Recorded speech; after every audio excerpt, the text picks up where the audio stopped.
Oh, that is easy.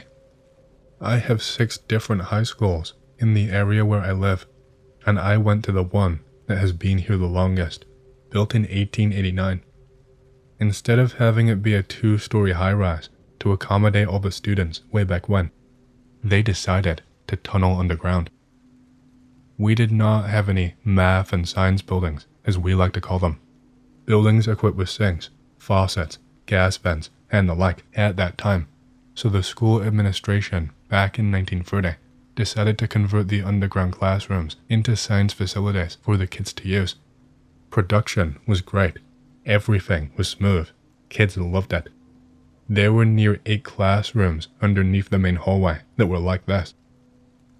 Now, kids started hanging around with the underground classrooms because there was only one stairway to get down there, and it was like a long hole-like tunnel, enclosed on 3 of the 4 sides, with the 4th side only having the stairs.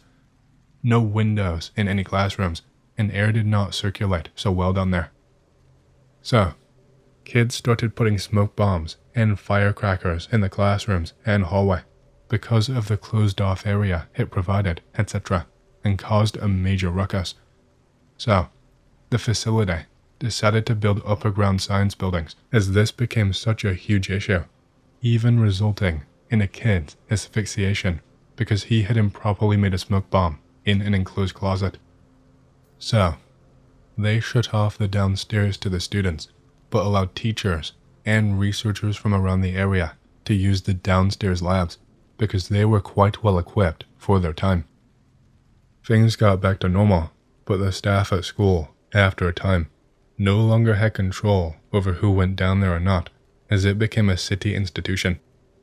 Now, there was an influx of even more researchers. The problem now was, no one knew exactly what was going on down there.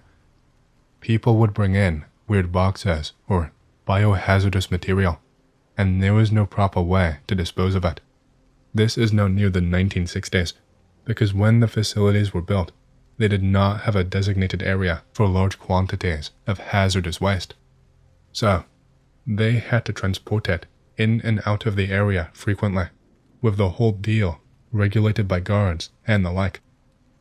This of course presented an opportunity for ballsy students and their ilk to dare each other to visit the laboratories at night to see what the deal was, or look inside their hazardous waste bags when the night shift began its operations, as there was a 1-hour hiatus in between the guard shifts when transporting the goods. Now, here is when things become anecdotal, and the urban legend begins. Apparently, a kid named Johnny and his group of friends went to the school late at night and waited for the 1-hour break between shifts so they could go snooping around. Each of them brought a flashlight and not a whole lot else, just their clothes. They looked inside the hazardous waste bags and to their horror saw blood and a green, goopy-like substance mixed with entrails and small appendages like fingers and toes. Up for the challenge, the young whippersnappers decided to go down into the lab where no student had gone in nearly 15 or so years when the lab was turned over to the city. Johnny was met with a foul, acrid stench that turned his bowels. One of his friends puked behind him, retching. The smell permeated the entire hallway. One light was still on in one of the classrooms, but the rest of the lights were off. Determined not to be called out, punk, wuss, whatever, Johnny started to look in the different classrooms. The first 2 were normal, with the standard equipment of just a school laboratory. The next 2 were a step up, with complicated machines that Johnny nor his friends knew what they did and did not mess with them. The next 2 were empty, aside from chairs and a blackboard with minuscule calculations and hypotheses scribbled across the board. This all bored Johnny, so he went on ahead, as he and his friends could not understand what was written in chalk.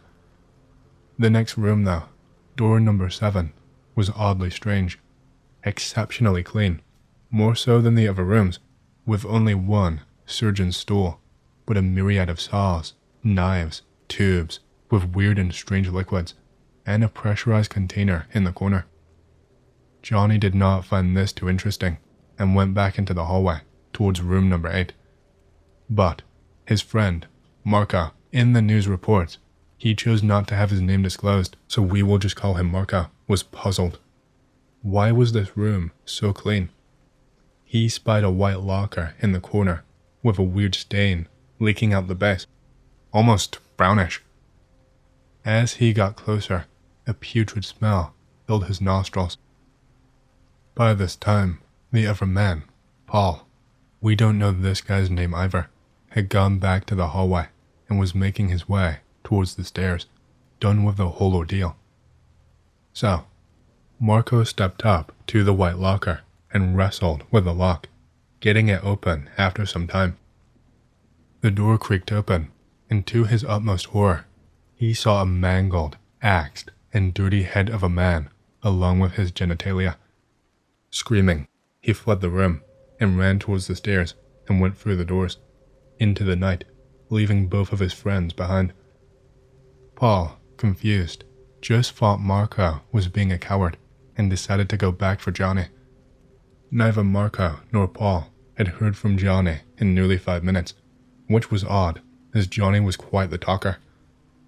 Paul sauntered up to door number 8 and twisted the old bronze handle that had been worn from prolonged use.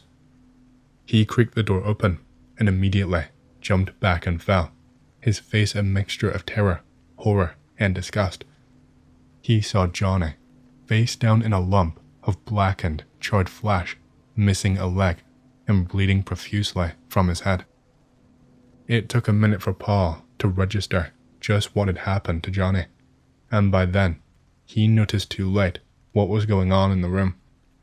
Bloodstains were splattered in wild patterns on the wall. Limbs were strewn in heaps across the floor. Mutilated faces, mold, flesh, and maggots created a homogeneous mixture in corners and across walls.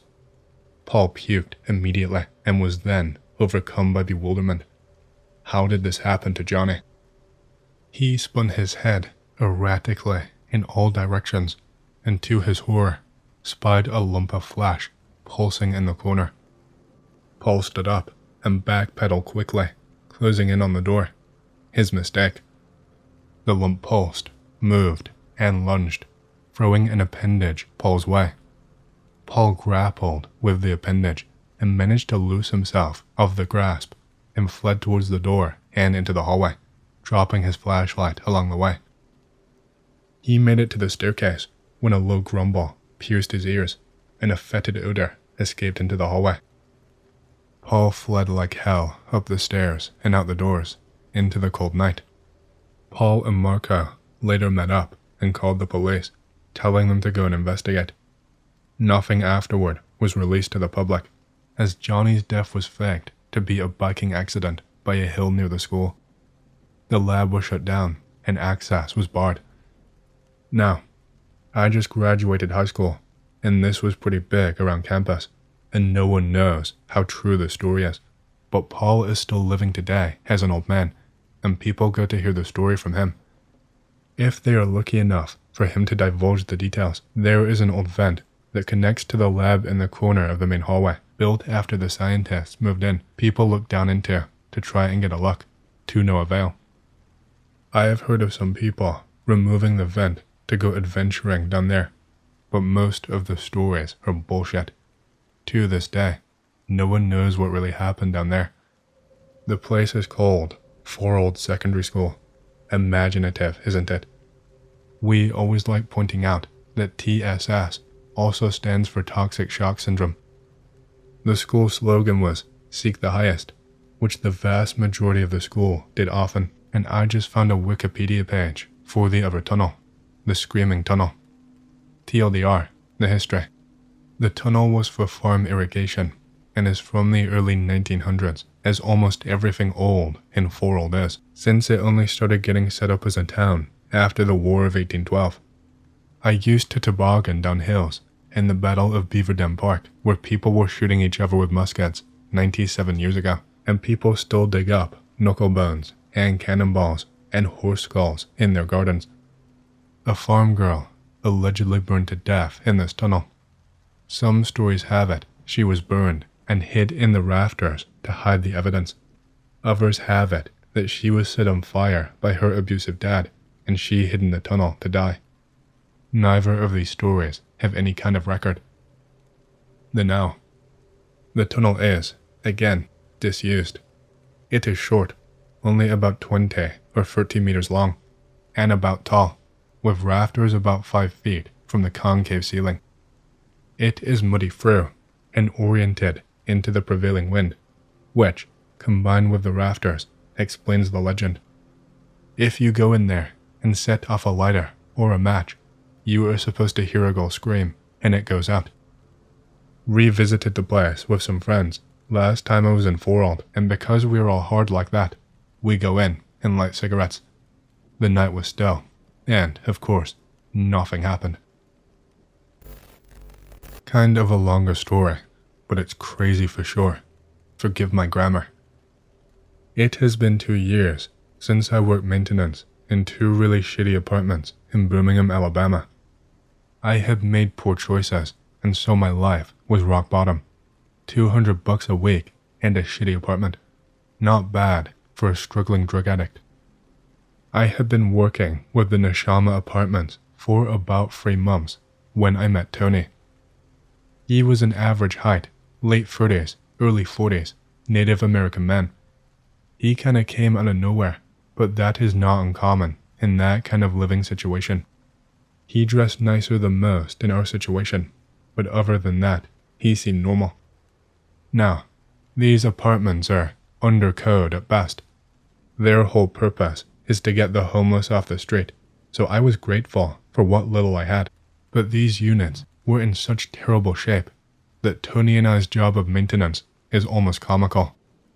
Tony was very skilled in flooring and plumbing, and he was a pretty funny guy, real quiet, but he would make quips every now and then with a northern accent. Over the next 2 months, Tony and I became friends. Well, if you can call it that. We worked together, lived next door to each other, and used together. You see, Tony was very reserved until he did a line of coke, and then he would start opening up. He would start talking about an Indian Mafia up north and North Midwest.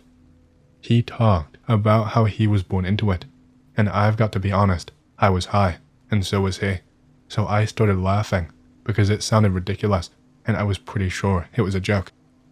However, I will never forget the look on his face and in his eyes.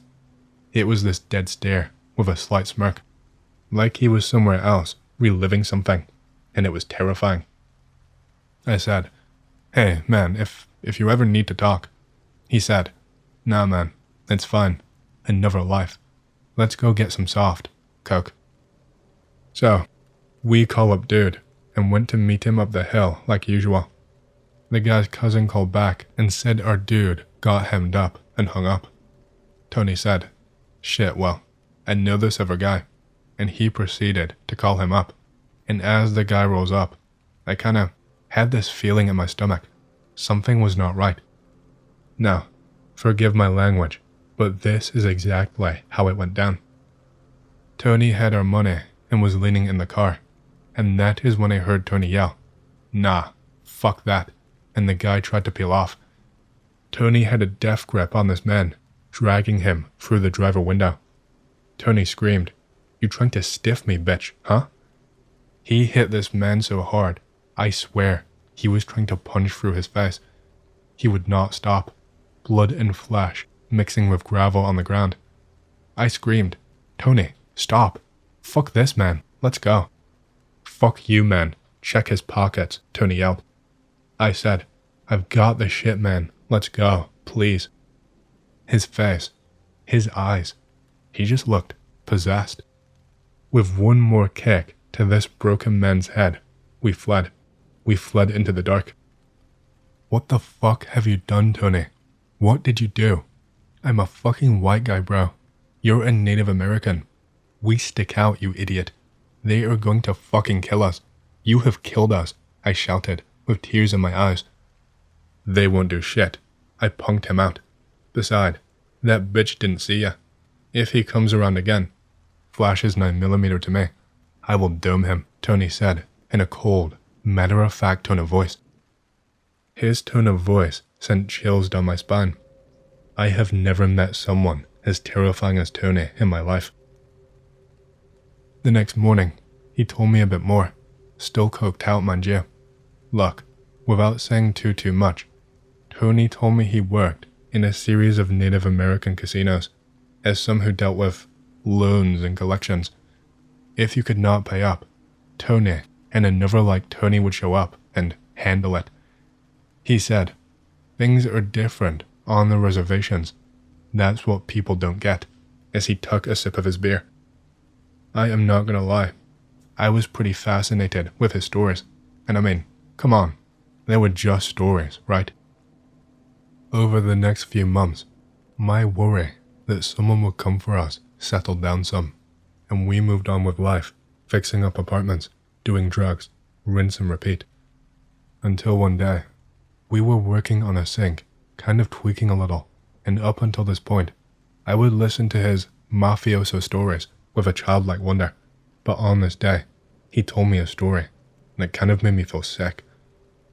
He told me about this social security scheme that basically consisted of him and his bosses cashing social security checks of people that had cashed in their souls. He said, we had 6 going until it started falling apart. Someone tipped off. Y'all finished yet? The drunk tenant said. Yep, Tony smiled and said, cleaning up his tools. He smiled and walked out, right by me. I was still stunned from what I just heard. If he was telling the truth, then he is a cold-hearted monster that's also on the run. And if he is lying, then he is incredibly fucked up in the head. At 3 a.m. that night, I found out.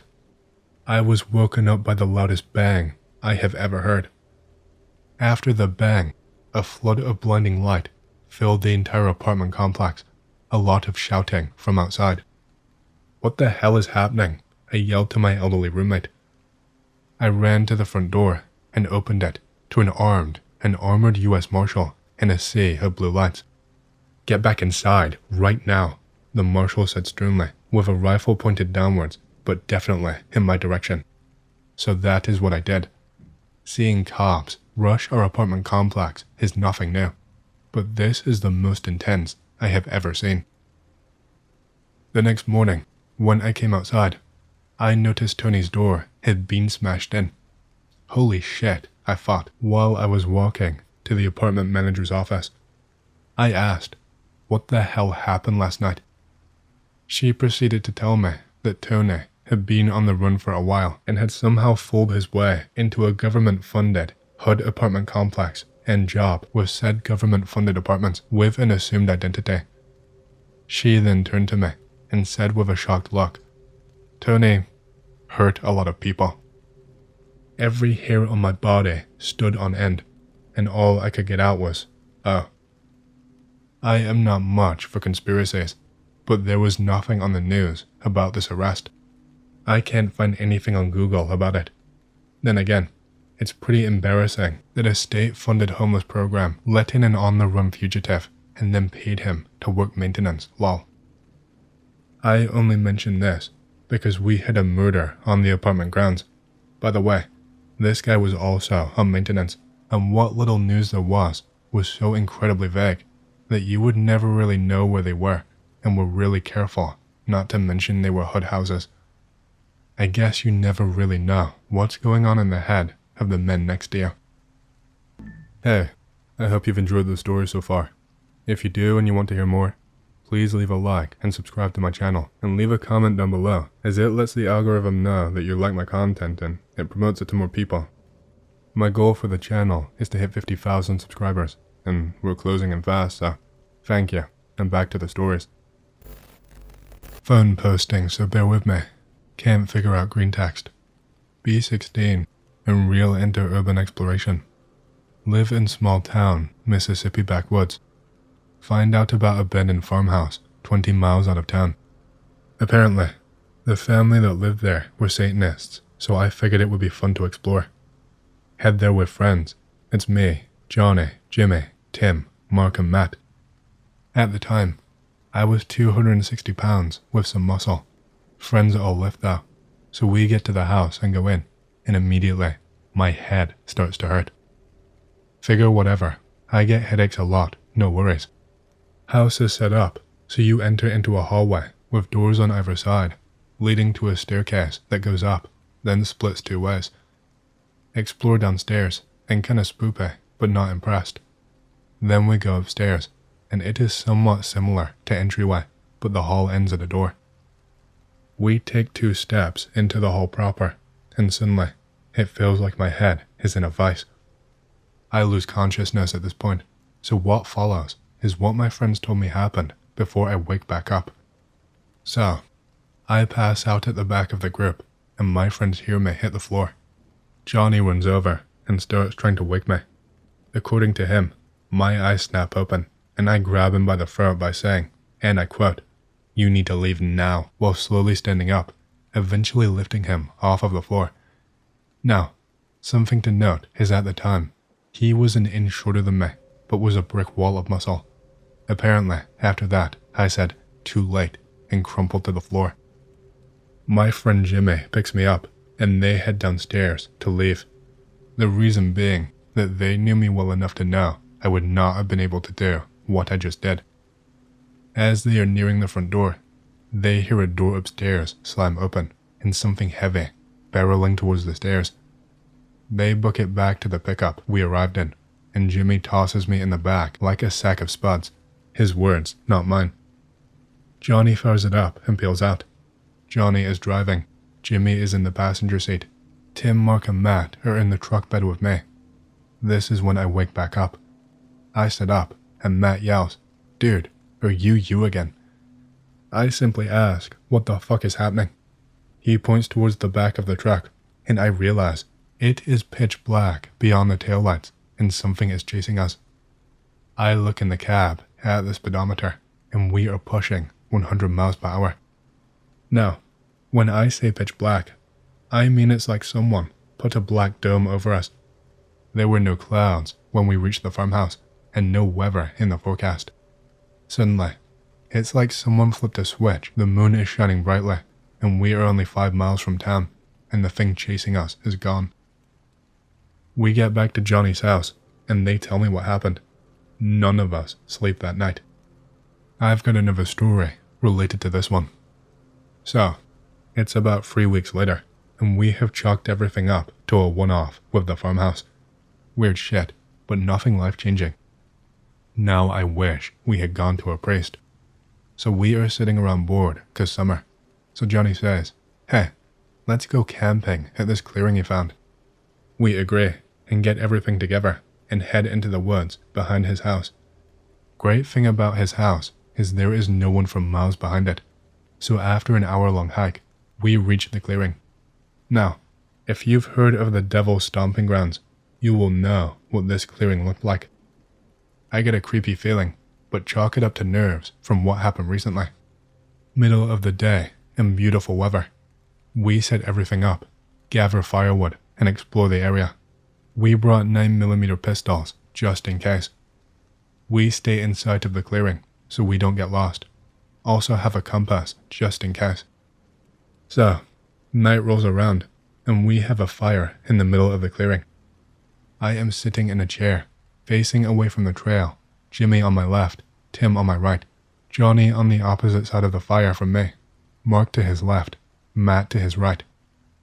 I am getting ready to light one of the joints we brought, because teenagers, when that creepy feeling slams into me so hard, I drop it. I look up, and the pitch black dome-like thing is happening again.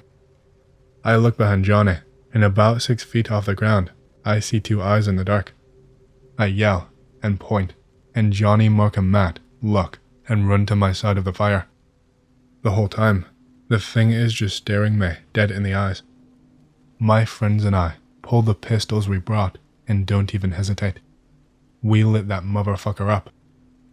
After our guns click empty, this thing's eyes start rising. The fucker was squatting the whole time. It had to be 10 feet tall. Suddenly, it starts growling, and I shit you not, I could feel the vibration of it. Suddenly, Johnny pulls out his dad's Desert Eagle. Now, this surprised all of us, because that thing had not left its display case since his dad died 4 years before this. It was covered in religious symbols, because his dad was a hardcore Christian. Johnny told me later that he started carrying it because of the farmhouse incident.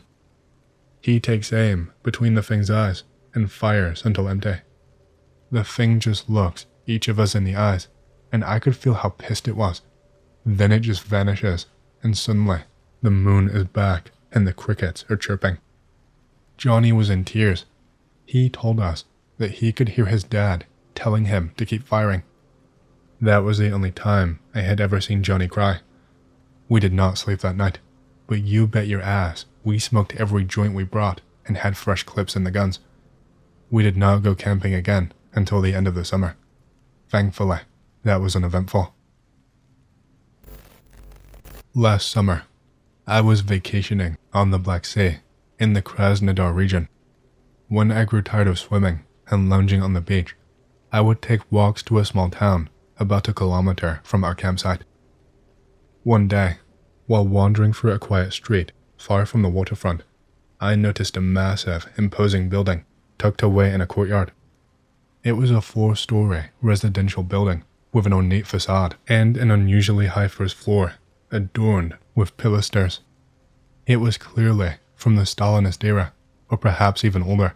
I have always admired Empire-style architecture, so I decided to take a closer look. To my surprise, the iron door of one of the entrances stood wide open. I hesitated for a moment, then stepped inside. I found myself in a dimly lit, well-shaped entrance hall. The walls were a deep brown, and in the middle, an enormous opening led both up and down into darkness. There were no doors on the first floor landing, only that gaping void. Intrigued by that strange architecture, I started climbing the stairs along the walls. That is when I noticed something unsettling. The walls were soft, like the padded back of an old leather couch. I had never seen anything like it in a residential building before. The stairs were odd too, unusually narrow, half the width of a typical staircase.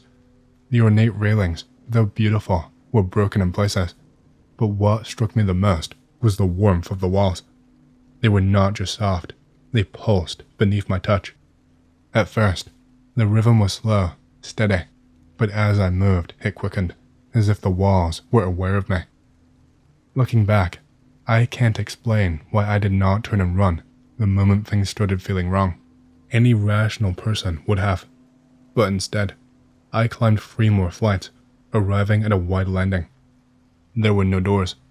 Remembering that the first floor had been double height, I assumed I needed to go higher.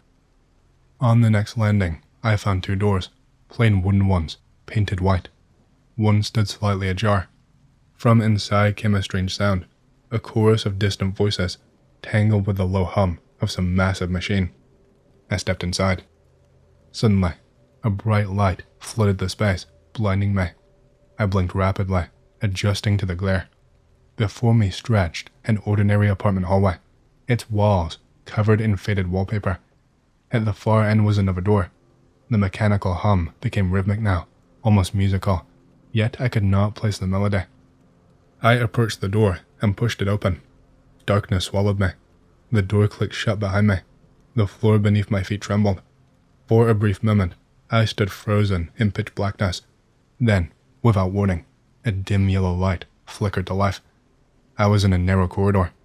A plush, burgundy carpet ran beneath my feet.